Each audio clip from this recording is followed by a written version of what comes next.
The Indiana Fever just made a move that nobody saw coming, and it's going to change the entire WNBA landscape. The Fever's own president just confirmed it. They are building around Caitlin Clark. Not just improving the roster, not just making small upgrades. We're talking a full super team construction, the kind of roster move that sends shockwaves through an entire league. And the rest of the WNBA? They should be very, very nervous. Stay with me, because by the end of this video, you'll understand exactly what the Fever are building, why it matters, and what it means for Caitlin Clark's future in Indiana. Let's start with what actually happened, because the statement from the Fever's president wasn't accidental. It was deliberate, calculated, and it sent a very clear message to the entire league. The organization made it crystal clear that Caitlin Clark is the franchise cornerstone, and everything they do from this point forward will be built around maximizing her talent, her impact, and her ability to compete for a championship. Now, in the WNBA, teams don't usually talk like this publicly. Front offices are careful. They use safe language. They avoid bold declarations. So when a team president steps up and essentially confirms a super team strategy out loud, that's not just news. That's a statement of intent. The Fever aren't rebuilding. They're not hoping. They are committing with money, with roster decisions, and now with their words. So, what does this super team actually look like in practice? Let's break it down. The Fever's front office has been aggressive in free agency and trades, targeting players with size, athleticism, and the ability to play alongside a pass-first, shoot-everything point guard like Clark. They need shooters who can space the floor, defenders who can protect the paint, and veterans who have been in big moments before. The core philosophy is simple: surround Clark with enough talent that opponents can't game plan against her alone. Because right now, every team in the WNBA is designing their defense specifically around stopping number 22. Help her. Space the floor. Make stopping Clark impossible. Analysts who have tracked these moves say the Fever are thinking 2 to 3 years ahead, not just next season. They want a roster that grows with Clark, peaks with Clark, and ultimately wins with Clark. That's not a rebuild. That's a dynasty blueprint. Here's why this matters beyond just Indiana. The WNBA has never had a moment quite like this. A player arrives who immediately becomes the face of the entire league, not just her team. Caitlin Clark's rookie season broke attendance records, TV ratings records, and merchandise records simultaneously. Teams noticed. Sponsors noticed. Networks noticed. And now the Fever's front office is making sure they capitalize on this moment before it passes. Because here's the reality: superstar windows are short. They don't last forever. The Fever know they have Caitlin Clark at 22 years old, playing the best basketball of her life, with the biggest fan base in the league behind her. If there's ever a time to go all in, it's right now. What the Fever are doing is what smart franchises do when lightning strikes. They chase the thunder. And for a league that is growing faster than anyone predicted, a legitimate Fever super team built around Clark could be the thing that takes women's basketball to a completely different level. Now, and this is important, let's be real about the risks. Because not every super team attempt works out. Building around one player is a gamble. If the pieces don't fit together, if locker room chemistry is off, or if injuries strike at the wrong time, it can unravel fast. We've seen it happen in the NBA. We've seen it in the WNBA too. There's also the question of whether the Fever can attract the caliber of players they need. The WNBA's salary structure is different from the NBA. You can't simply outspend your competition the same way. Recruitment here is about opportunity, culture, and the chance to win. The Fever have to sell that vision, and sell it convincingly. And then there's the pressure on Clark herself. Being the center of a super team means every loss lands on your shoulders. Every slow game becomes a headline. The expectations will be enormous. But here's the thing: Clark has never seemed to shrink under pressure. If anything, pressure makes her sharper. So here's the bottom line. The Indiana Fever's president didn't accidentally confirm a super team strategy. It was intentional.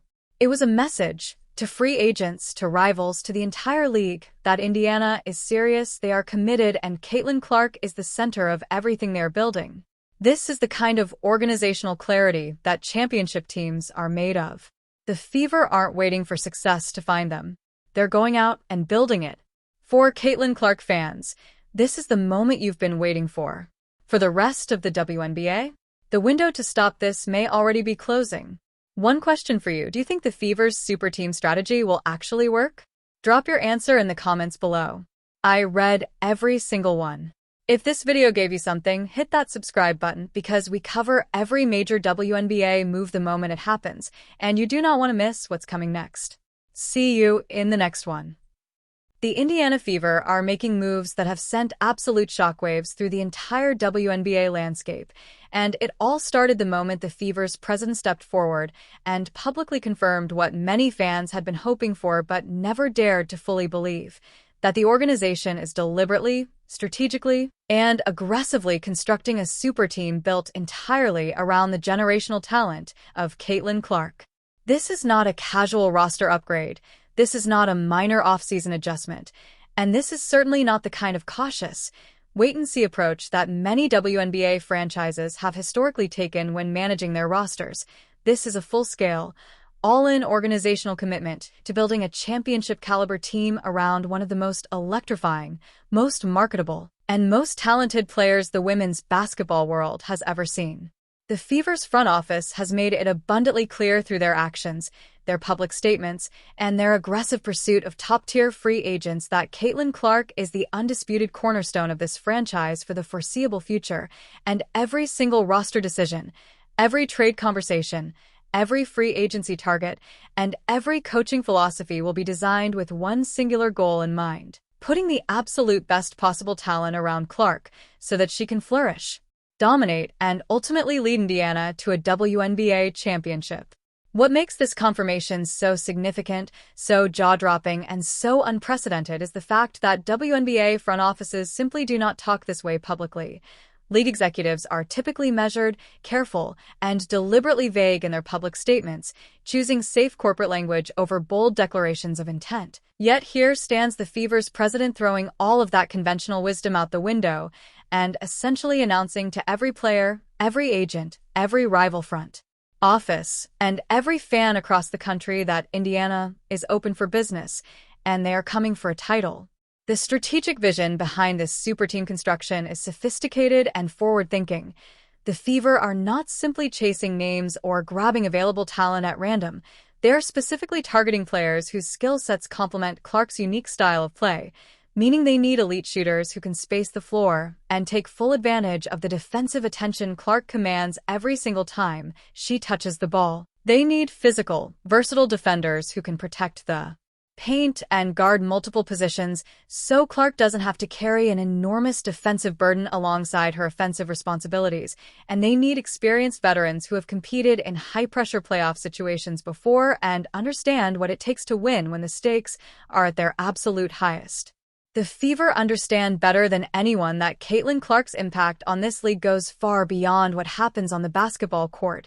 Her arrival in the WNBA triggered a cultural phenomenon that nobody in the sport's history had ever witnessed at this speed or this scale, with attendance records shattering in arenas across the country, television ratings climbing to levels the league had never previously achieved, merchandise flying off shelves faster than it could be restocked, and a brand new generation of young fans discovering women's basketball for the very first time and falling completely in love with the game. Which means the Fever are not just building a basketball team but are simultaneously managing a cultural moment of extraordinary significance that carries enormous responsibility and equally enormous opportunity. From a pure basketball strategy standpoint, the super team philosophy makes complete and undeniable sense when you study what opposing defenses have been doing to Clark since she entered the league. Every team in the WNBA has been scheming specifically and relentlessly to limit Clark's impact, throwing double teams at her, deploying their most physical defenders against her, and designing entire defensive game plans around taking the ball out of her hands and forcing her teammates to beat them. Which is precisely why surrounding her with elite talent is not just a luxury but an absolute necessity if the Fever are serious about competing for a championship rather than simply being a highly watched, entertaining team that falls short when the playoffs arrive. The financial and structural challenges of building a super team in the WNBA are real and cannot be ignored. Unlike the NBA, where franchises can spend hundreds of millions of dollars to attract the biggest names in the sport, the WNBA operates under a very different salary structure that requires front offices to be creative, persuasive, and genuinely compelling in how they recruit top players. Meaning the Fever must sell prospective teammates, not just on a paycheck, but on the vision, the culture, the opportunity to win, the chance to play alongside Clark, and the platform that comes with being part of the most watched and most talked about team in women's basketball.